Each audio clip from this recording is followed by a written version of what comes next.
You've been online, you found the motorcycle that you want to buy, fantastic stuff. But do you know the questions that you should be asking, and do you know what you should be looking out for? If not, stick around for the end of this video. I'm going to give you some tips on how to buy a used motorcycle. If you're a younger rider, or if you have a restricted license, for example in the UK, if you have your A2, you can only ride up to 650cc. So the question would obviously be, can you ride the bike on your current license? Does it need to be restricted? If it does need to be restricted, can it be restricted? Alternatively, you might only have your CBT, so you're limited to 125cc if you're 17 or 50cc if you're 16. So these are things that you also need to consider when looking at bikes online, be it Facebook Marketplace, Gumtree, wherever. So another thing to consider when you're looking at the advert is, how is it worded? Is there a lot of information in there? Is the information a bit sparse? There are a lot of things that you can tell from how the ad is worded. Have a look at what they're saying, the problems that they're describing, if there are any. You can usually get a good feel of how the bike is going to be and how the person that's selling the bike is going to be. So before you even get to see the bike, you can have a look at the bike in the photos on the advert. So really study these, because essentially they make up part of the description. You need to look at the bike in the photos. Where is it being stored? Does it look like it's been dry stored? Has it been outside in all weathers? These are all things that you can take into consideration when you're trying to decide whether you want to go and view the bike or not. Make sure when you're looking at the photos, you really zoom in, because you'll be able to see, if they're good quality photos, things that aren't going to surprise you when you go to see the bike in person. If you don't study the photos, then you can't be surprised at what you find, unfortunately. So another important thing that the seller must have is a V5. Now, if it doesn't have a V5, that's a bit of a red flag, because you can get them replaced. So if they've lost it, they should have replaced it. If they can't provide you with the V5, I would be wary.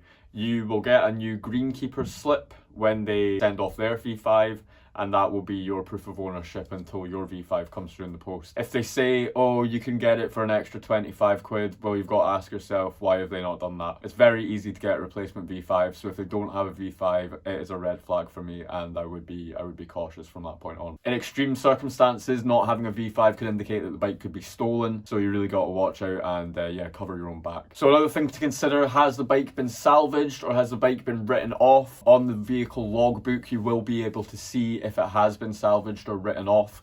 This is obviously an indication as to what has happened to it in its prior life, and it could also make it very, very expensive to get it insured. Another consideration for the motorbike could be, how many owners has the bike had? Take into consideration the age. Obviously, if a bike's 20 years old, unless one person has had it for the entirety of its life, it's going to have gone through quite a few owners, especially with 125s and more popular bikes, like for example my bike, the SV650.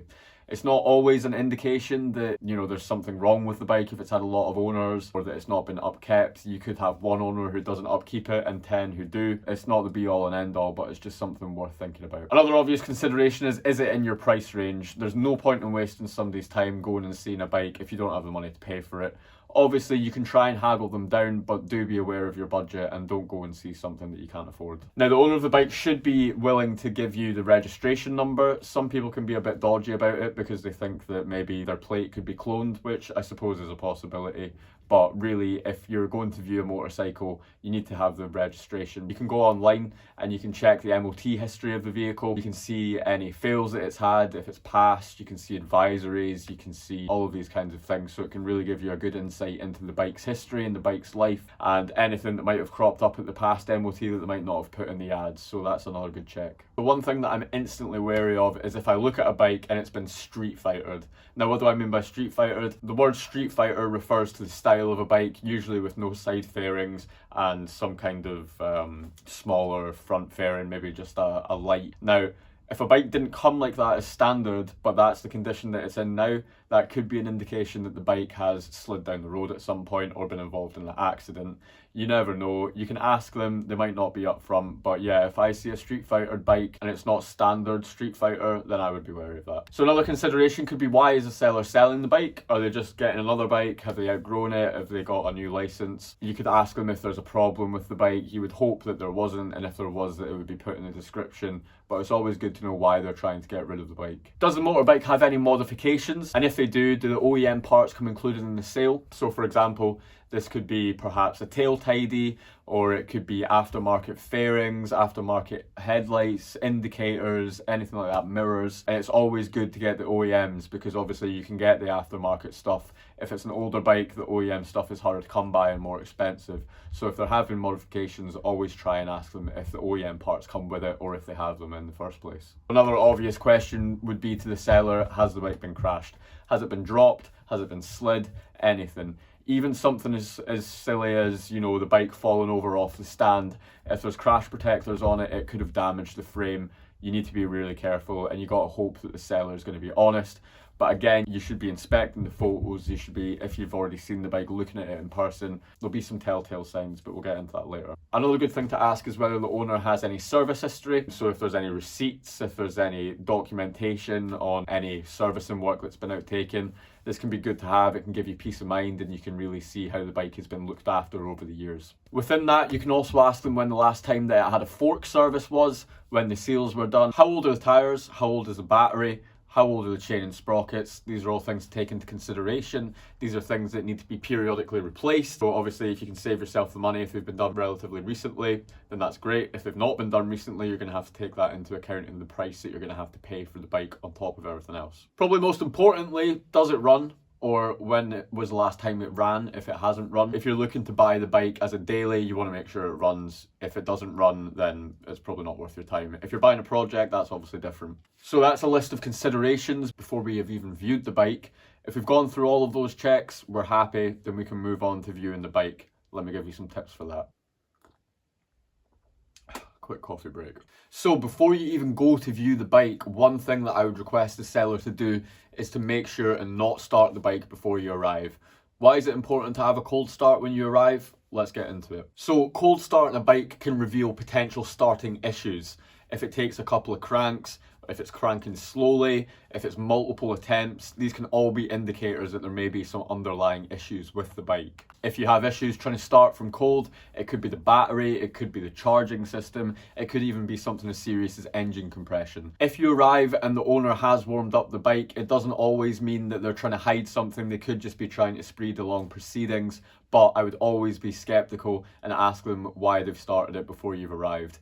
Really, sellers should know not to start the bike before you arrive, but some people will try and use this as a way to hide potential issues. So that would be a red flag for me if I arrive and the bike is warm. Another thing with cold starts is that if it starts instantly or if it starts after 1 or 2 attempts, it could be a sign that it has been used recently and that it is in relatively good working order and it has been maintained. Remember that a bike that's been sitting for a long time will be harder to start even if it's fundamentally sound. One thing as well you'll get with a cold start is you'll be able to see the amount of smoke and the colour of the smoke that is produced from the exhaust when it starts from cold. Condensation, that's normal. If it's in the winter especially, the condensation is going to be more pronounced.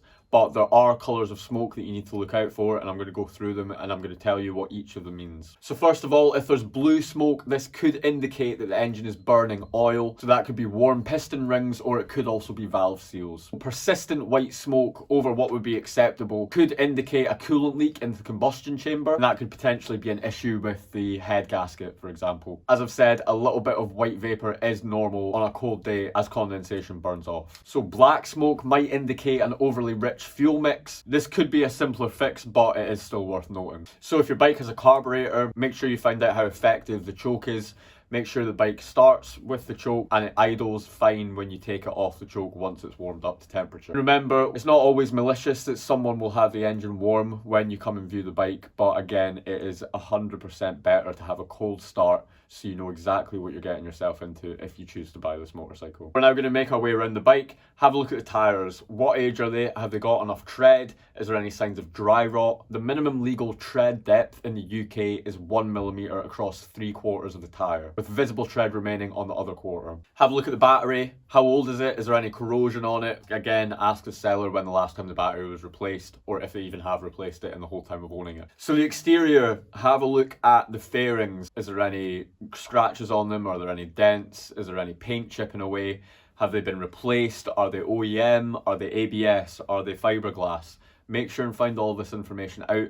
With older bikes, if the bodywork is in poor condition, then it's going to be a lot of money to get replacements if you can even find them. Plastic welding, painting, it's all very expensive. If you're wanting a bike, make sure and have a look at the fairings. Do they have all of the lugs on them at the top where it connects to the side of the nose fairing, if that's how the bike is designed? Make sure there's no cracks, nothing forming, because it's expensive. If it's got crash protectors on them, have a look at them. Is there a sign that it has been crashed? Has it been slid down the road? Have a look at the frame. Is there any bends in it? Make sure everything is checking out. Really take your time to have a look at the condition of the bike. Okay, another vital check that we're going to have to do on the motorcycle is we're going to have a look at the front forks. Now, this is your front suspension. There's a couple of checks that we need to go through here. So specifically here, we're looking at the stanchions, which are effectively the inner tubes of the fork. So make sure to look closely. You're looking for any dents, any pitting, any rust. Even small imperfections can damage the fork seals, leading to leaks, which is the last thing that you want. So run your finger along the surface and try and feel for any unevenness on the stanchions. So another thing that is going to be slightly harder to do just visually, make sure that they're straight and parallel. Any obvious bends in the forks are a major red flag and not something you want to be dealing with. Another general check on the forks is just to check for cleanliness. If it's mucky, if it's really dirty, that's an obvious sign of neglect. They should be kept clean realistically. So moving down to the fork seals, so you want to check, has there been any leak in there? Check for any oil residue, which might indicate where the oil has been building up after leaking out of the fork seal. To aid you in checking with this, what you should do is you should get on the bike, engage the front brake, and then just push down on the forks. Do that a couple of times. If there are any leaks, then these will obviously become apparent at the fork seal where the upper and the lower fork tubes meet. Now have a look at the dust seals as well. Are they there? Are they cracked? Are they damaged? Are they clean? If they're defective in any way, they're not going to be protecting the fork seals from dirt or debris. Whilst you're doing the check, whilst you're on the bike, they should compress and rebound smoothly and consistently without any jerky movements, sticking or clunking. After you release the handlebars, they should come back in a controlled manner. They shouldn't bounce, they shouldn't yo-yo. When you're pushing down, make sure that the forks aren't bottoming out. And again, just ask the seller, when was the last time that I had a fork service? If they can tell you, great, this is a real important part, because you don't want to have problems with your forks. Check for steering stem play. Have a feel of the handlebars, push them left to right. Is there any excessive play there? There shouldn't be. Have a look at the seat. Is there any tears? Is it faded? Is it standard? Is it OEM? If not, do they have the OEM part? You know what you're doing by now. Check the lights. Check that all of the lights are operating. Main beam, high beam, indicators, brake light, anything like that. Make sure that all of the lights are working. So check the other electronics as well. Make sure the horn works, make sure the kill switch works, and make sure the kickstand kill switch works as well. Have a look at the windshield. Is that in good condition? Is there cracks appearing in it? These things can be expensive. For my 3EN2, it's about £60 to replace. So make sure that the windscreen's in good condition. Make sure that it has fluid in it. Make sure we've got brake fluid, we've got coolant, we've got engine oil. Obviously very important. Make sure that that thing is filled up with fluid, and has been. So now we're going to have a look at the brake discs. Make sure there's no grooves on it or any scoring that might indicate damage. Make sure that there isn't a ridge or a lip around the brake disc. This could indicate that the brake pads haven't been properly engaging with the disc. Just like the forks, look for pitting and corrosion, not something you want to have on your brake discs. Check for any bluing or hot spots on the disc. This could indicate that the disc had been overheated at some point. Not a good sign. Obviously the best way to check your brake discs is to have a professional do it, or if you know what you're doing, you can do it yourself, but these are just a few indicators you can look out for. Moving on from the brake discs, you need to check the brake pads. What kind of condition are the brake pads in? Again, ask the seller when was the last time they were replaced. If they are below 1mm, it is going to fail an MOT. Below 1.5mm, it's a major advisory on an MOT. And you're going to get an advisory if it's worn but not yet below 1.5mm on the brake pad. So make sure you're checking this. Ideally, if you take a pair of vernier calipers, you can check that out. Obviously, it's highly recommended that you change your brake pads before you even get close to the levels that I've just talked about there. So make sure, if you can, bring some kind of measuring device to see just how thick they are. Many brake pads also have wear indicators, so this will usually be a groove on the brake pad. If you can no longer see that groove, then that is an indication that the brake pads do need to be changed. So this is something else that you're going to have to take into consideration for the motorcycle. So have a look at the chain and sprockets. How does the chain look? Has it been well maintained? Has it been lubricated? Has it been cleaned? Is it rusty? Is there a lot of slack in it? And whilst you're looking at the chain, obviously look at the condition of the sprockets as well. Have the teeth been rounded? Have they been replaced recently? This is all things that you can ask the seller, but make sure you're looking at the sprockets, because essentially if you have an issue with the sprockets, it's not going to end good. In a worst case situation, your chain could come off of the bike, and if you're doing a high speed, you could lock the rear wheel and you don't even want to think about the repercussions of that. Just like the forks, have a look around the bike and see if you can see any evidence of any other leaks. For example, you could have leaking brake lines, you could have a leaking fuel line, anything like that. Just make sure and see if you can find any build-up of residue anywhere that might indicate there's a leak somewhere on the bike. Another important check is the rubber condition on any of these tubes or any pipes. Coolant hoses, fuel lines, vent tubing, brake lines, fork seals, fork dust covers, we've already gone over those. But yeah, these are all things that you really need to be looking out for as well. And our flashlight that we brought along is going to come in handy, because we're going to have a look inside the gas tank, the petrol tank, the fuel tank, whatever you want to call it. Pop that lid up, have a look inside the tank. Do you see any signs of rusting? Do you see any filling within the tank? Has there been any holes like we saw on my Yamaha? You need to have a look inside the tank, make sure that's in good condition. Obviously there are things that you can do to improve the condition of the tank to remove the rust, but ideally you don't want to have to be doing that on a bike that you're trying to use as a daily. Make sure that all the locks are working on the bike as well. Make sure that your ignition works properly. Make sure that the seat lock works properly. If there's any other locks on the bike, then obviously that's going to be an issue if you can't get them open. And lastly, just on the visual checks, make sure, is there anything missing? Is there mirrors missing, indicators missing, anything like that? Anything that you see that should be there but isn't there, ask the owner about it and ask them if they have it, because you don't want to be replacing parts. Now this part is only really going to be if you're going to be test riding the motorcycle. A lot of people aren't going to be happy with letting you test ride it. You can understand why. Unless you give them the money in their hand, then they're not really going to be happy with you riding their motorcycle off, potentially to never be seen again. But if you do get yourself into this situation, let me run you through some things that you should be looking out for. So this isn't necessarily just when you're test riding the motorcycle. You can do this whilst the bike is idling, but make sure there's no warning lights coming up, any check oil, anything on the digitalized.